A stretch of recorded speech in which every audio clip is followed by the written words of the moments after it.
በ53000 ብር ወጪ ይሄንን 4 ሰው መያዝ የሚችል ጀልባ ሰርቻለሁ ማለት ነው። ሳይንሱ ላይ ያለውን ዕውቀት ቀጥታ ወደ ተግባር የመቀየር ስራ ነው የሚሰሩት። ከ60 እስከ 80 ምናምን ከዛም በላይ የሆኑ ተማሪዎችን ስም መጥራት በጣም አድካሚ ስለሆነ ይህንን ለማዘመን ነው የሰሩት። በእነዚህ ህፃናት ልጆች እንዴት ተሰሩ ብለን ራሳችን እንድንመረምር የሚያደርጉ በርካታ ስራዎችን አስደማሚም ጭምር የሆኑ አይተናል። የትላንት ትምህርት የዛሬን ዕውቀት ይገነባል። የዛሬ ፈጠራ ደግሞ የነገን ህይወት ይለውጣል። በክፍል ውስጥ በመጽሐፍ ላይ የተማሩትን በእጃቸው ወደ ተግባር የቀየሩ 2 የባህር ዳር ከተማ አስተዳደር ተማሪዎች ችግርን እንደ ዕድል በማየት ለማህበረሰቡ መፍትሄ የሚያመጡ ስራዎችን ሰርተዋል። በባህር ዳር ከተማ የፊት አውራሪ ሀብተ ማርያም ሁለተኛ ደረጃ ትምህርት ቤት የ10ኛ ክፍል ተማሪ የሆነው ኤርሚያስ ዳኘው በፀሐይ ብርሃን የሚሰራ ጀልባ ሰርቷል። ሌላኛው ደግሞ በአቡነ ጎርጎርዮስ ሁለተኛ ደረጃ ትምህርት ቤት የ10ኛ ክፍል ተማሪ የሆነው ሱራፌል ወርቁ የተማሪዎችን መገኘት በዘመናዊ መንገድ የሚቆጣጠር ስማርት አቴንዳንስ ሶፍትዌር አበልጽጓል። ይዤ የመጣሁት ፈጠራ በኢትዮጵያ የመጀመሪያ የሆነውን በሶላር ኢነርጂ የሚሰራ ጀልባ ነው ይዤ የመጣሁት። ይህ ጀልባ እንግዲህ አሁን ላይ ሀገሪቱ እየተከተለች ያለውን የታዳሽ ኃይል የማስፋፋት ስራ ላይ ትልቅ አዎንታዊ ተጽዕኖ ለመፍጠር በባህር ትራንስፖርት ላይ ያለውን የነዳጅ ችግር ለመቅረፍ ትልቅ ችግርን ለመቅረፍ አልሞ የመጣ ፈጠራ ነው ማለት ነው። በዛሬ ፈጠራ ስራ ያመጣሁት የስማርት አቴንዳንስ ሲስተም ነው። ታዲያ ይህ ስማርት አቴንዳንስ ሲስተም ማኑዋል ትራዲሽናል የሆነውን የወረቀት አቴንዳንስ ሲስተምን ወደ ዘመናዊ የሚቀይር ነው። በተለምዶ በትምህርት ቤት የምንጠቀመውን የስም መጥሪያ ወይም ስም የምንጠራ ትራዲሽናል የሆነውን አቴንዳንስ የምንጠቀምበትን ዘመናዊ በሆነ መልኩ ይዤ ነው የመጣሁት። በከተማ አስተዳደሩ መጀመሪያ ውድድሮችን ካካሄድን በኋላ ሴሌክቲቭ የሆኑ ወይም የተመረጡ ተማሪዎችን ደግሞ የሰሯቸውን ስራዎች ይዘን ነው ወደዚህ በክልል ደረጃ የመጣ ነው። ለክልል ውድድር ከነዚያ ውስጥ የተለያዩ ስራዎች አሉ፣ የፈጠራ ስራዎች። ብዙዎቹ በጣም ለየት ያሉ የተሻሉ የሚባሉ ናቸው። እነዚህም ፈጠራዎች ስማርት አቴንዳንስ ሲስተም አንዱ ነው። ሌላው ጀልባዎች አሉ፣ በሶላር የሚሰሩ ጀልባዎች አሉ። ሌላ ተጨማሪ ኤሌክትሪክ ዊልቸር በተጨማሪ ለአካል ጉዳተኞች መሆን የሚችል ኤሌክትሪክ ዊልቸርም ተሰርቶ እሱ መጥቷል። እነዚህን ስራዎች ይዘን ነው ወደዚህ የመጣ ነው። እነዚህ ፈጠራዎች መነሻ በመጽሐፍ ላይ የተጻፈ ሐሳብ አልነበረም። በየዕለቱ የሚታዩ ችግሮች ነበሩ። ኤርሚያስ ይህንን የኃይል አጠቃቀምን በማስፋት የነዳጅ ጥገኝነትን ለመቀነስ ያለው ፍላጎት ወደ ፀሐይ ጀልባ አመራው። ተማሪ ሱራፌል ደግሞ በትምህርት ቤቶች የሚታየውን የተማሪዎችን መከታተያ ችግር በቴክኖሎጂ ለመቅረፍ በማሰብ ይህንን ሶፍትዌር ማበልጸግ ችሏል። ያነሳሳኝ ዋነኛው ምክንያት በነዳጅ የሚሰሩ ጀልባዎች ኢንጂናቸው በጣም ውድ ነው። እስከ 1.2 ሚሊዮን ብር ነው የሚሸጥ ኢንጂናቸው ማለት ነው። እንደ ፈረስ ጉልበታቸው ቢለያይም ይህንን ችግር ለመቅረፍ ያሰብኩት እኔ በ100,000 ብር ወጪ ብቻ የነዳጅን ጀልባ ወደ ኤሌክትሪክ መቀየር ይቻላል። ስለዚህ አንደኛው የሞተር ዋጋ ውድ መሆን ነው። ሁለተኛው ደግሞ የዘይት ፍሳሽ ነው። በነዳጅ የሚሰሩ ጀልባዎች የነዳጅ ዘይት ፍሳሽ ወደ ውሃው ይለቃሉ። ይህ የነዳጅ ዘይት ፍሳሽ ደግሞ ዲፕ ሪሰርች አድርጌበታለሁ። እዚህ ላይ አልጌዎች እንዲፈጠሩ ያደርጋል። አልጌዎች ዳርቻ ላይ ዘይት ምናምን ሲፈስ አልጌዎች ይፈጠራሉ ማለት ነው። ይህ ደግሞ ውሃውን ከመበከል አንጻር አሉታዊ ተጽዕኖ አለው። ሌላኛው ደግሞ የነዳጅ ውድነት ነው። አንድ ጀልባ በሰዓት እስከ 25 ሊትር ነዳጅ ይጨርሳል። 25 ሊትር ነዳጅ ማለት በጣም ከፍተኛ ኮስት ነው ማለት ነው። ይህ የፈጠራ ስራ ለመስራት ያነሳሳኝ ምክንያት በዋናነት መምህራኖች ሁሌ ጧት እየገቡ ስም ይጠራሉ። ይህንን ለማስቀረት ነው። መምህራኖቹ በየቀኑ እየገቡ ከ60 እስከ 80 ምናምን ከዛም በላይ የሆኑ ተማሪዎችን ስም መጥራት በጣም አድካሚ ስለሆነ ይህንን ለማዘመን ነው የሰራሁት። ሁለቱም ፈጠራዎች በአካባቢው በቀላሉ ከሚገኙ ቁሳቁሶች የተሰሩ በመሆናቸው ወጫቸው ተመጣጣኝ ነው። ይህም ፈጠራ ከገንዘብ በፊት ትልቅ ሐሳብ እንደሚያስፈልግ ማሳያ ነው። ያው ይህንን ፈጠራ የሰራሁት አንደኛው ጣራው ላይ ከፍተኛ ብቃት ያለው 300 ዋት ሶላር ፓናል አለው። ሌላኛው ደግሞ ቻርጅ ኮንትሮለሮች አሉት፣ ባትሪዎች አሉት።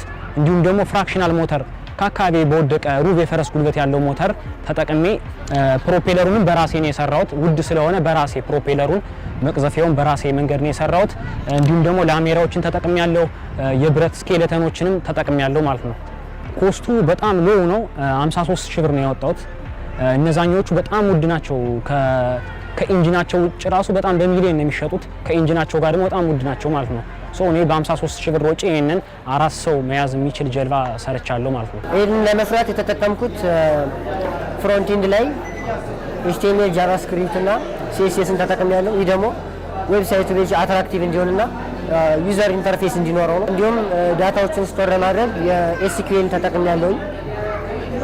እንዲሁም ደግሞ ሌሎችንም ሴኩሪቲውን የሚያጠናክሩ ቱሎችን ተጠቅሜያለሁ። ምሳሌ ፓስወርዶችን ሃሽ አድርጎ ማስቀመጥ፣ ቱ ስቴፕ ቬሪፊኬሽን እንዲሁም ሌላም ተጨማሪ የሴኩሪቲ የዌብሳይቱን ሴኩሪቲ የሚያጠናክሩ ነገሮችን ጨምሬያለሁ። እንዲሁም በዚህ ጋር ደግሞ የምትመለከተው አርዲኖ ነው። ይህን አርዲኖ ተጠቅመን ምሳሌ ዳይሬክተሩ ትምህርት ቤት ውስጥ መኖር ላይ ይጠበቅበት ይችላል። በቀን ምን ያክል ተማሪ እንደመጣና ምን ያክል ተማሪ እንደቀረ ለማየት እንዲሁም ስታተሳቸውን ለማየት ዳይሬክተሩ የትም ቦታ ሆኖ ስራውን መስራት ይችላል። በምን ምክንያት ምሳሌ የተማሪዎችን ቁጥጥር በየክላሱ እየዞረ ቁጥጥር ማድረግ አይጠበቅበትም ማለት ነው። ባለበት በኮምፒውተሩ ሆኖ መጠቀም ይችላል። ይህ ዌብሳይት ደግሞ በየትኛውም ፔጅ መገኘት ይችላል።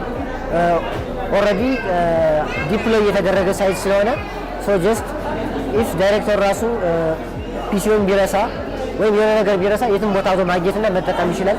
ዳታዎችን ሁሌ መከታተል ይችላል።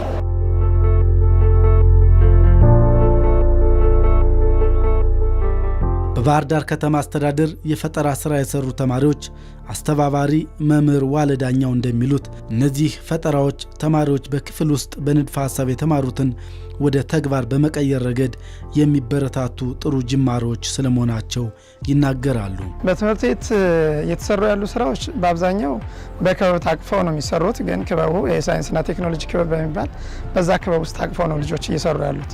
ስለዚህ በክበቡ ሲታቀፉ ልጆች መጀመሪያ ያላቸውን ኢንተረስት ያላቸውን ፍላጎት ያወጣሉ።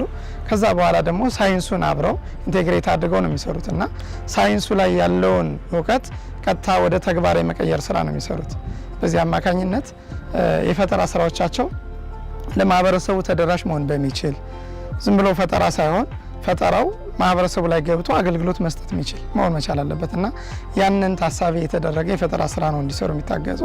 ስለዚህ ሲታገዙ ትምህርት ቤቶች የራሳቸውን በጀት ታሳቢ አድርገው ምናልባት ከአካባቢ ከሚገኙ ቁሳቁሶች ውጭ ተጨማሪ ማቴሪያል ልንገዛላቸው እንችላለን። እነዚህ ኤሌክትሪካል የሆኑ ነገሮች ለምሳሌ ቦርድ ሊሆን ይችላል፣ አንዳንድ ነገሮችን ልንገዛላቸው እንችላለን። እነዛን ገዝተን ከአካባቢ ከሚያገኙት ቁሳቁስ ጋር ጨምረው ያንን ስራ ሰርተው ነው ወደ ማህበረሰቡ ማስገባትና ተደራሽ ለማድረግ ታሳቢ አድርገው እየሰሩ ያሉት እና በዚህ መልክ ነው ትምህርት ቤቶች እያገዙ ያሉት። ስለዚህ ትምህርት ቤቱ ያለምንም እንትን የልጆችን ፍላጎት ከሳይንሱ ጋር አብረው ተያይዞ ስራውን በአግባቡ ነገ የልጆቹ የህይወት ጉዞም ሊሆን ይችላል። ያ ማለት ይህ ፈጠራ ወደ ማህበረሰቡ ሲገባ ቢዝነስ ጄኔሬት ማድረግ መቻል አለበት።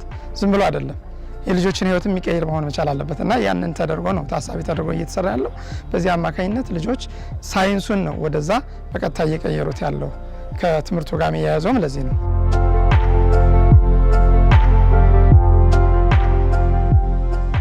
እነዚህ የፈጠራ ስራዎች ከተለመደው አሰራር የተለዩ መሆናቸው ብቻ ሳይሆን ለማህበረሰቡ በቀጥታ መፍትሄ ይሰጣሉ። ግሪን ኢነርጂ ናቸው። እዚህ ጋም ባነሩ ላይ እንዳለው ግሪን ኢነርጂ ዊ ቢልድ ግሪን ኢትዮጵያ በሚል መነሳሳት ነው። ግሪን ኢትዮጵያን እውን እናደርግ በሚል በባህር ትራንስፖርት ላይ ተጽዕኖ ለመፍጠር ስለሆነ ከነዛኞቹ የሚለየው ነገር ምንም አይነት ወደ አትሞስፌር ወደ ከባቢ አየርን ወደ ውሃውም የሚለቀው ነገር የለም። ኢንፋይናይት ኢነርጂ ነው ያለው። ከፀሐይ ቀጥታ ኢነርጂን ይቀበላል። ምንም ቻርጅ ለማድረግ የሆነ ቦታ ላይ አይቆምም፣ ሁሉም ይሄዳል ማለት ነው። ከነዛኞቹ የሚለየው ነገር ግሪን ኢነርጂ መሆኑ ነው ማለት ነው። በትምህርት ሴክተሩም ውጤት ለማምጣት ሁሉም አካል ርብርብ ማድረግ አለበት። ሁሉም ምክንያቱም የትምህርት ጉዳይ የማመለከተው የለም። ትምህርት ሴክተራችን ውስጥ ለውጥ ለማምጣት ከፍ ያሉ ስራዎችን እየሰራን እንገኛለን። በቀጣይም በተለይ የፈጠራ ስራን ማበረታታት በነገራችን ላይ የመንግስት አቅጣጫም ስለሆነ ምርምሮችን መስራት ትልቅ የመንግስት አቅጣጫ ነው። እንደዚህ አይነት ስራዎች ላይ ካልሰራን አዳዲስ እውቀቶች አይመጡም። በትምህርት ሴክተር ውስጥም በሀገር ውስጥም በክልላችን ውስጥም አዳዲስ እውቀቶችን የምናገኘው ያሉ እውቀቶችንም የምንገልጠው በእንደዚህ አይነት መድረኮች ነው።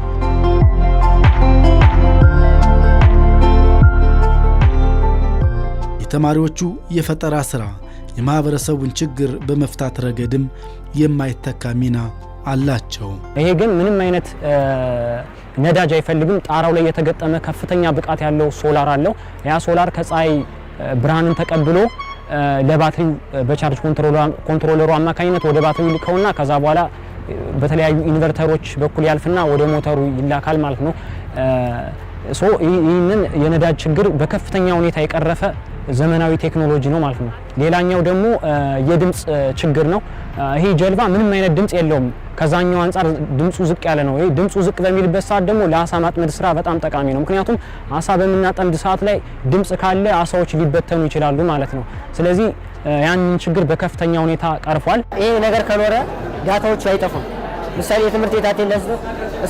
እሳት ከተነሳ እንኳን ወረቀቶች ይቃጠላሉ። ውሃ ሊመጣ ወረቀቶች ሰው ዳታዎቹ ጠፉ ማለት ነው። ሌላም ደግሞ አስፈላጊ ነው ከተገኘ የመጣበት ቀን ይህንን ለማግኘት ዳታዎቹ ሴኪዩር ነው መቀመጥ ስላለባቸው ነው ከወረቀት ወደዚህ ወደ ስማርት አቴንዳንስ ሲስተም ያመጣቸው። እነዚህን ስራዎች ወደሚፈለገው ሲስተም ገብተው ስራ ላይ እንዲውሉ ለማድረግ ለምሳሌ ስማርት አቴንዳንስ ሲስተም ብንወስድ ይሄ ሲስተም ለትምህርት ቤቶች ያስፈልጋል፣ ለዩኒቨርሲቲዎች ያስፈልጋል፣ ለተለያዩ ተቋማት ያስፈልጋል። ለሁሉም በቃ የመንግስት ተቋማት ለምንላቸው ያስፈልጋሉ። ስለዚህ እነዚህን ተቋማት ስራውን ቀለል አድርገው ያለ ምንም እንትን በሲስተም ብቻ ለምሳሌ በአሻራ ሊሆን ይችላል ሲስተሙ፣ በሌላም መንገድ ሊሆን ይችላል በሰሩት በፈጠራ ሲስተሙ። በዛ ልክ ያን ሲሰሩ እነዚህ ተቋማት ያለ ምንም ችግር ይሄ ሃርድ ኮፒ የሆነው አቴንዳንስ ሲስተም ጠፍቶ በሶፍት በሆነው ሲስተም ሲካሄድ ተቋማት ከላይ መጣ አልመጣ የሚል ቁጥጥር ላይኖርባቸው ይችላል እና እሱነን ለማድረግ ከላይ ካሉት ባለድርሻ አካላት ለምሳሌ ትምህርት ቢሮ የራሱ ድርሻ ይኖረዋል።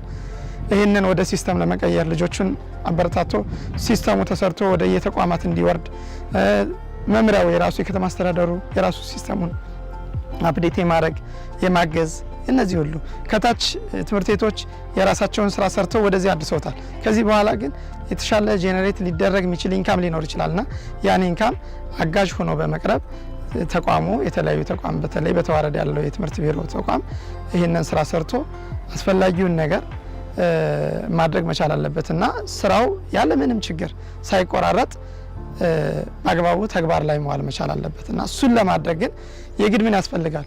ልጆቹ አሁን በትምህርት ቤት ደረጃ ስለሆነ ፈጠራውን እየፈጠሩት ያሉት የሆነ ኢንካም ያስፈልጋቸዋል። ያንን ስራ በአግባቡ ለመስራት ለመወጣት ያን ለማድረግ ደግሞ ባለድርሻ አካላት አሁን እንዳሉት የትምህርት ቢሮም መምሪያውም ሌላውም አካል ኢቭን የግል ድርጅቶችም ሊሆን ይችላሉ አቅም ያላቸው ድርጅቶች ተናግዘው ወደ ሲስተም ወደ ስራው መግባት መቻል አለበት የሚል እምነት አለ።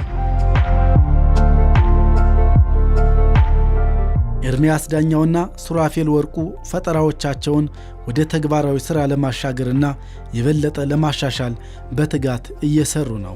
ሎጎ የራሴ ነው።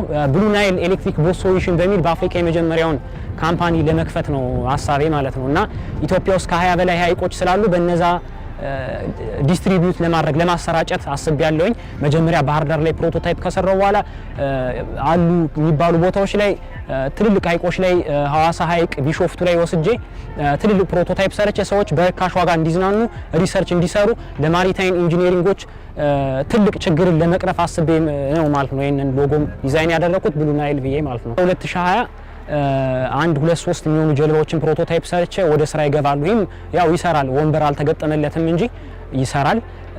እስከ 2020 ወደ ስራ ገባለሁ ብዬ አስባለሁ ባህር ዳር ላይ ማለት ነው። ከኔ እንግዲህ የሚጠበቀው አሁን ላይ ትንሽ የካፒታል ችግር አለ ወደ ምርት እንዳልገባ ያደረገኝ። ወደ ምርት ለመግባት እንግዲህ አንዳንድ ባለድርሻ አካላት ኤንጂኦዎች ካገዙ በቶሎ ወደ ምርት ገብቼ የማህበረሰቡን ከፍተኛ የባህር ትራንስፖርት ውድነት እኔ በርካሽ ዋጋ ለማቅረብ እንግዲህ እያሰብኩ ነው ማለት ነው። ወደ ስራ ለመግባት አሁን ካለው ላይ በበለጠ መልኩ ሴኩሪቲዎቹ ተጠናክረው መፈተሽ አለባቸው።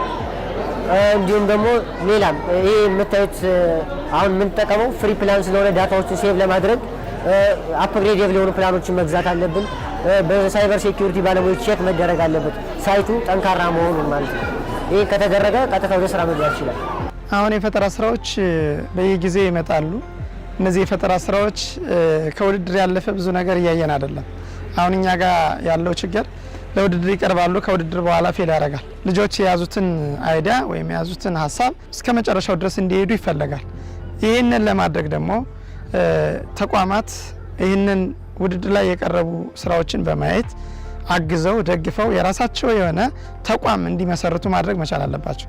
ለምሳሌ ዊልቸሩን ብንወስድ ዊልቸሩ የራሱ የሆነ ድርጅት ከፍቶ ለአካል ጉዳተኞች መድረስ መቻል አለበት። ምክንያቱም መመረት ካልቻለ በተጀመረው ልክ ተመርቶ ለአካል ጉዳተኞች መድረስ ካልቻለ ለውድድር ብቻ ነው የሚቀረው። አሁን እሱ ነው ትልቅ ችግር እየሆነ ያለው እና ባለድርሻ አካላት እነዚህን ነገሮች ወደ ሲስተም መልሰው የራሳቸው ካምፓኒ የራሳቸው ድርጅት የሆነ ነገር ከፍተው ልጆቹን እዛ ውስጥ አስገብተው ኢቭን በስራቸው ሌሎችን ልጆችም ጭምር አፍርተው የሚፈለገውን የታሰበለትን አላማ መምታት መቻል አለበት። ያ ካልሆነ ለውድድር ብቻ ሆኖ እየቀረ ያለው ኦልሞስት ለ3 ለ4 ዓመት ተወዳድረናል። እኛ ብዙ ውድድሮችን አሳልፈናል። በከተማ አስተዳደር ደረጃ እስከ ፌዴራል ድረስ ሂደናል። ከዛ ሂደን ተመልሰን ግን ባለበት ነው የሚቆመው። ለምንድን ነው ያንን ተቋም መገንባት ባለመቻላችን። አሁን ለምሳሌ ስማርት አቴንዳንስ ሲስተሙ ተጀመረ፣ ግን ምን መሆን መቻል አለበት? ሲስተሙ ወደሚፈለገው ሲስተም ሂዶ ማረፍ አለበት፣ ለስራ መዋል መቻል አለበት። ያ ሲሆን ነው በትክክል ፈጠራ ሆኖ አገልግሎት ላይ ውሏል ብለን የምናስበው። ከዛ ውጭ ግን ዝም ብሎ ዛሬ ለውድድር ቀረበ፣ ነገ ደግሞ ከውድድር በኋላ ይቆማል። እንዲህ የሆነ መቀጠል የለበትም። ነገ የሚመጡ ፈጠራዎችንም ለሚፈለገው አገልግሎት ማዋል እንድንችል ከተፈለገ ይህን አሁን ያለውን የፈጠራ አጠቃላይ ስራዎች በሙሉ ምን ማድረግ አለብን? ወደ ምንፈልገው የችግር ፈቺ ሲስተም ውስጥ ማስገባት መቻል አለብን። ያ ካልሆነ ፈጠራ ሆኖ የሆነ ቦታ ላይ ቆሞ ይቀራልና ያ እንዳይሆን መጠንቀቅ መቻል አለበት። አሁን ባለድርሻ አካላት የሚባሉት ትምህርት ቢሮም፣ ከተማ አስተዳደሩም፣ ሌሎችም ባለድርሻ አካላት ፌዴራል ሊሆን ይችላል፣ ከዛም ያሉት በሙሉ እነዚህን በሙሉ ሰብሰብ አድርገው ምን ማድረግ አለባቸው? ለማህበረሰቡ አገልግሎት እንዲሰጥ፣ ለተቋማት አገልግሎት እንዲሰጥ ስራ ላይ መዋል መቻል አለበት። በበጀት ተደግፎ ምን ብሎ እዛ ጋር መዋል መቻል አለበት የሚል እምነት አለኝ እኔ።